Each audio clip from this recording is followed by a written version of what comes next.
Yo, boys and girls, what's going on? It's Tom. And it's Jamie. Welcome to the Chronicles of Podcast. The Chronicles of Bloodstock 2023. I'm Harry, I'm doing vocals for Embodiment. I'm Sam, I play guitar for Embodiment.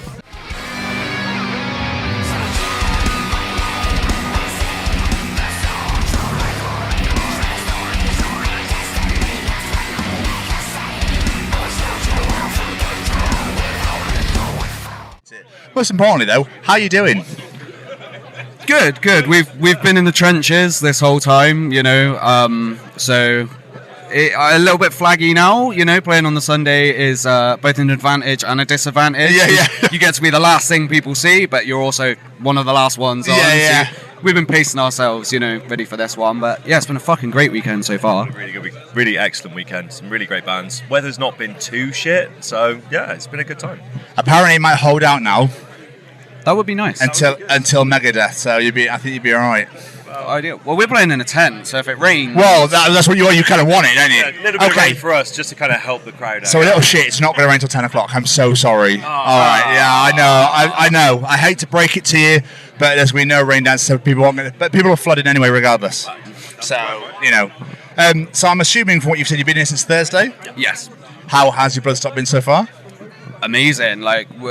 So far, we've seen a bunch of great bands. We managed to see some of our friends' bands as well, and both headliners have blown me away. Absolutely phenomenal. I think one of the things as well about playing the Sunday is you really kind of get in the mood for it, Yeah. Like you turn up on the Thursday, you see all these bands, and we just since Thursday, Friday, we've just been more and more excited to get up on there. I want to play! Yeah. No! Yeah, we watched Killswitch on Friday, and I came back and I was like, we need to go now, we need to play now. That was inspirational. Yeah. They opened with my curse, what the fuck are they doing? Oh, I know. I think everybody just went. I think everybody literally as a crowd just literally orgasmed at the same time. I think everyone as a whole massgasm. I knew they'd kill it as a headliner, but I didn't expect it to be a 10 out of 10, and I really do think that was a 10 out of 10 on Friday. It really, really was. Yeah. So we should bring this back to you guys. That's what we're here for. So sorry. We do love you, Kills, which you were fantastic. Adam D, if you're listening, come do something with us. Yeah. And bring the piss jug man. I'm sure he'd love to be a part. Beef ball. Yeah. Just bring it all, Adam. Just the whole lot. I forgot where I was now. Yes. About the band. Yeah, I am a Bloodstock Festival, that's correct. Is this Earth? Yeah. So are you excited for later? Are you excited for the set? Very much. Yeah? So. Yeah. Well, you've been staying, obviously you... But the thing is with the Sunday as well, it's sold out. It's the only sold out day. So that obviously must be fucking massive spirits as well. Of course, it's purely down to us being on the 100%. Yeah, it wasn't sold out, then they announced us, and then all of a sudden it happened. Yeah, everyone, holy fucking body. Oh my god. I mean, A equals B, right? Yeah. Correlation, causation. Absolutely. But for a festival show, do you change the set list up accordingly compared to a gig? Because obviously gigs will obviously know who you are, but maybe some people here that won't know who you are, and let's just get all the fucking bangers out, boys. So one of the things about this set is it's actually lined up with our 10th anniversary as a band well. So one of the things we did was take a look at the set list and be like, how can we sort of represent both of the albums we released, over that time? Yeah. And there's a couple in the set. There's one in the set that we've not played for a very long time, and Sam actually suggested it. For this one, we did sort of curate it a little bit, and it's not just the song choices, but the way the set is structured as well. Some of the parts might be changed, like a drum fill that's super complex before might now be a bit more simple to allow that groove for the crowd and stuff. So we were very conscious that this is a festival set and people want the festival experience. We've put some fun tricks up our sleeve for the set as well. There's some nice little moments to get. I hope you're ready for the ending. Okay. I love a little tease. You won't believe what Embodiment's got planned for the end of their set. Click now to find out. So, us as a podcast, we are ambassadors for the Sophie Lancaster Foundation. Are you aware of Sophie and her story? I remember it. It was horrifying, man. It was horrifying, Really. But so being here at Bloodstock and the foundation, they're very linked. You've got the stage, obviously you guys are playing on. The foundation are here every single year. Does it make today's performance that little bit extra special with your familiarity with Sophie's story to be able to fly that flag? To bring people to that stage. Yeah, definitely. I remember it happening, and obviously it was awful. But one of the things I would say that's come out of it is, when Silver Linings and all that is like the fantastic work that the Sophie Foundation does, and all the awareness now more for the kind of. Because it was a bigoted act, right? And it was horrible. Like, it was judged on someone's appearance, and like that shit is toxic. So more awareness, more, Do you know what I'm trying to say? Yeah, so the thing is, like, as a band, we're very, we're very empathetic. We're very pro minority. We're very pro any kind of thing. We don't support hate or intolerance in any sort of way. So to be able to kind of bring some of our message with that to the Sophie stage and have that connection it's a good thing for us. It's important, Bring yourself in a little bit. Oh, yeah. Oh, my job. Yeah. The people want to see you, Sam. Yeah, exactly. We're interviewing a band. It's like, there's nobody there. I'm only the new guy anyway. Like, who cares? put me in post. It's fine. CGI you. So something we're asking people is like, being part of this metal family that we all are.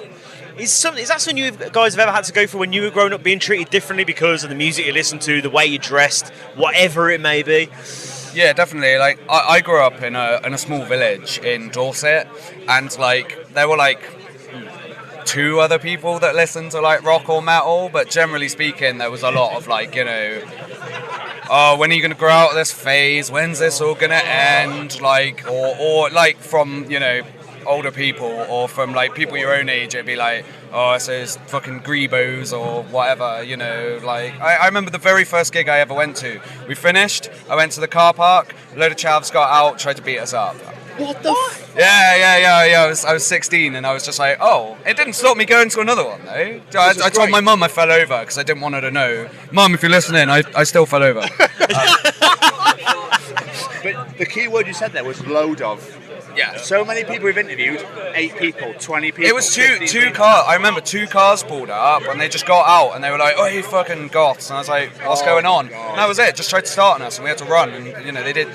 I don't know, man. Like, I'm 32. I don't really think about that too much now. Yeah. But like, it was formulative in my sort of way of thinking that like this is we all need to stick together because 100%. Thing is, like, a lot of saying about the groups of like 8 and 20, a lot of these acts of kind of hatred and bigotry and like coming from this place of judgment, it's motivated by cowardice and fear a lot of the time. 100%. They don't like things they don't understand, they don't like things that are different to them. Yeah. And that's why people, I've been beaten up when I was a kid as well, it's not good, it's not something that should happen, but then you see it less these days, it's not so much a thing, which I think is alternative culture is starting to become way more normalized. Like, you look on like TikTok and stuff, like you look at like rappers now, and they look like this is not an insult, they look like emo kids from 2008. Like, I see like there's some of these trap rappers, and I'm like, you just look like a MySpace kid. Like, but it's becoming more accepted. Do you know what I mean? In that case, because it's becoming a more mainstream thing. Absolutely. Just going back to what you're both saying, how you said, someone tried to and did commit physical violence to you guys because of the way you dress. Just out of interest, did you report it to the police or anything like that? No, it didn't seem like it would get anything done. No. Is there a particular reason why you didn't think that? I was in an unfamiliar town. I didn't know anyone there. I didn't know anything. I just wanted to go home, really. I like I say, I remember my stepdad picked me up. I told him what happened, and like I say, on the way home, he was like, "We'll not tell your mother. That's what happened." So I tried to forget it really happened, But there's a distrust, like, not. I don't know. Oh God, I don't really want to touch the police subject. Too far. But there's like a bit of there's a lack of confidence. That's what I will say. There's a lack of confidence. Like, that's how you felt, right? Yeah, well, the thing is, I was a kid and I was lucky. I wasn't really seriously beaten up or anything. Just Yeah, it wasn't amazing. So it didn't seem like it was really, just went home, shrugged it off, carried on. No, it's absolutely. It's just interesting to find out because the foundation recently did a survey asking people about their experiences and I think it was 87% of people said they didn't bother reporting because they didn't think they'd be taken seriously. So it's shocking in this country. From what I understand, sexual assaults, only like 2% get prosecuted for sexual assaults or something like that. It's absolutely disgusting. It really is. Yeah, but don't start me on politics, otherwise you'll be here.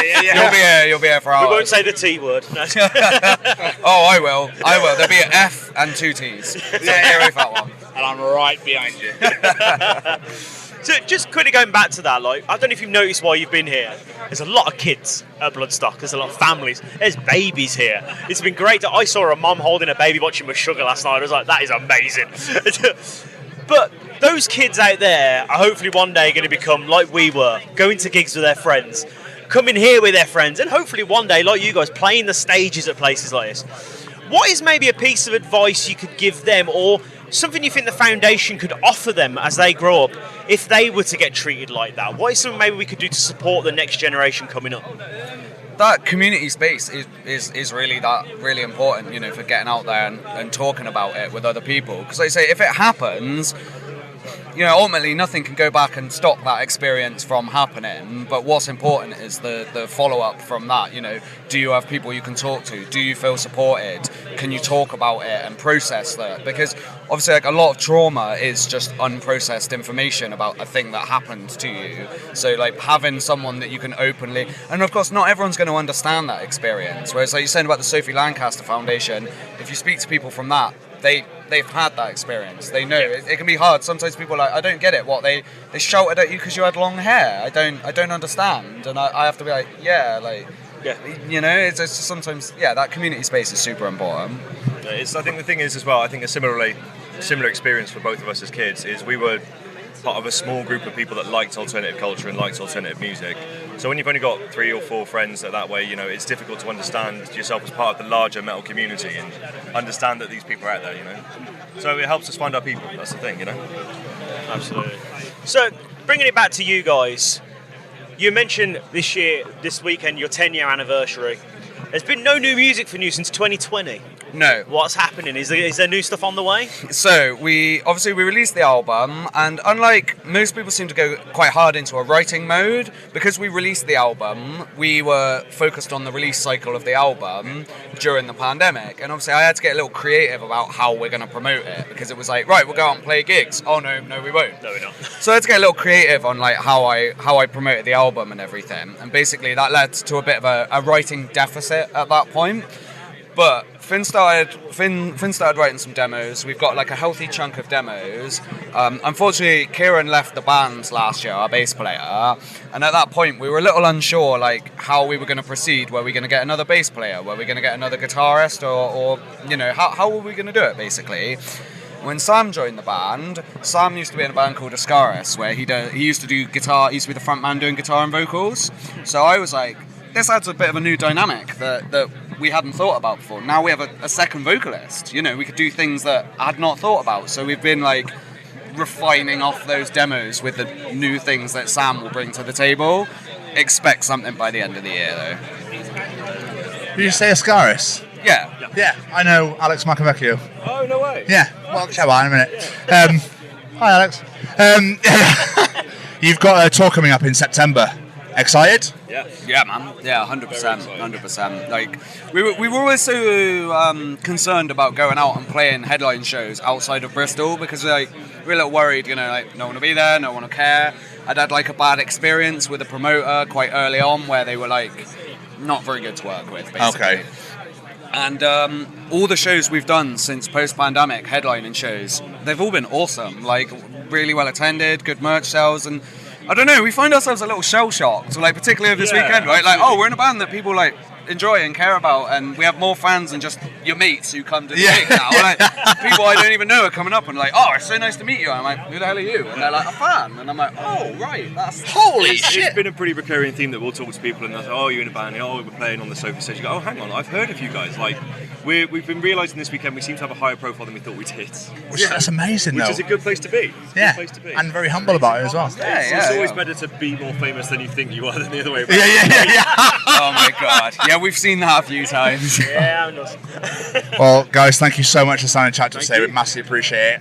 Absolutely smash it later on. We look forward to seeing you later on. All right? Thank you, man. Thank you so much. Have a good one. Appreciate you too. Thank you so much, man. Thanks so much, guys.